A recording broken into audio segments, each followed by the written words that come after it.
dito? How to organize a cabinet. Number 1, place heavier items on the bottom of the cabinet. Keep light items together.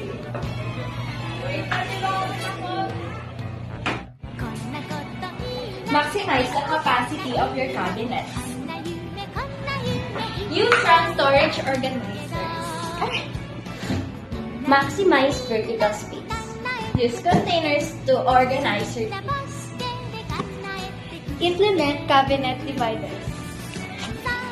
Insert drawer organizer. Wait lang! Sino ka ba? Tumawag ka nga ng guard! Tatawag na ako ng guard!